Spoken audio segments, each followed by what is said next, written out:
Hey folks, Dan here with some thoughts on writing, and today we're looking at another superstar writer, author, and that is Gabriel Garcia Marquez, Chronicles of a Death Foretold, author of 100 Years of Solitude, and other great works of art. Another Nobel Prize winner.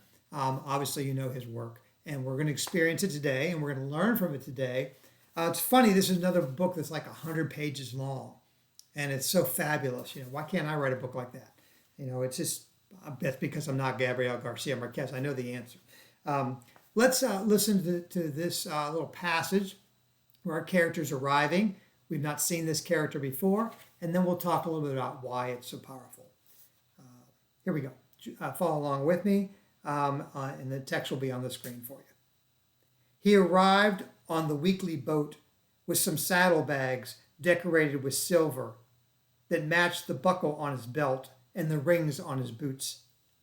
He was around 30 years old, but they were well concealed because he had the waist of a novice bullfighter, golden eyes, and a skin slowly roasted by saltpeter.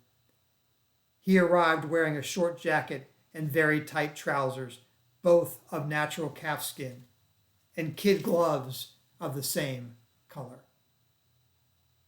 I'll stop there. He goes on to be described in other ways.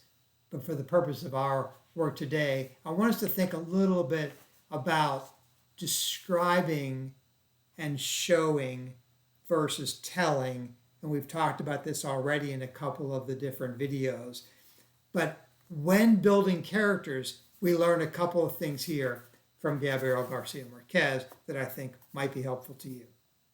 If you're ever describing somebody in a novel, let's say, I'll use fiction, obviously, we do want to tell or show some things about the character, right? We want to tell maybe what they're wearing. We want to maybe show how they speak. But here's the key. Why is it that he, Gabriel Garcia Marquez, our author here, describes certain things about this character arriving, but doesn't tell us other things?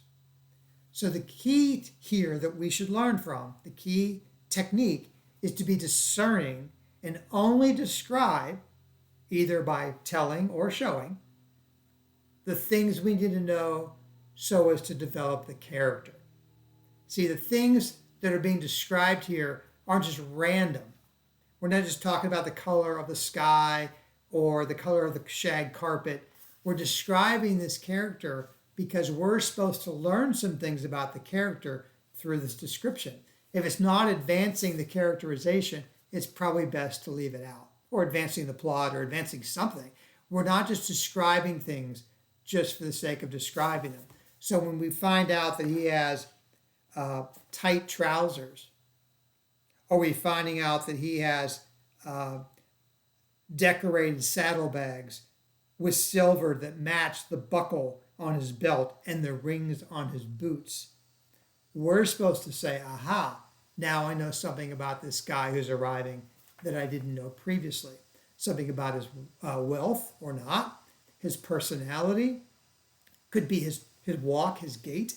Again, it could be his clothing. Something is telling us about the way this person is in his station in life, his confidence, and other things we get about this character by the choice, our choice, about what to include in the way he or she looks, talks, walks, etc.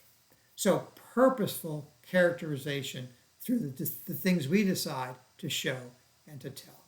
I hope that helps you in your craft, in building your author's craft. And I appreciate listening to this series, and we'll continue to explore great writers. And I ask you again to jump right in, go get this book and read it. You'll be a better writer for it. Thank you for listening.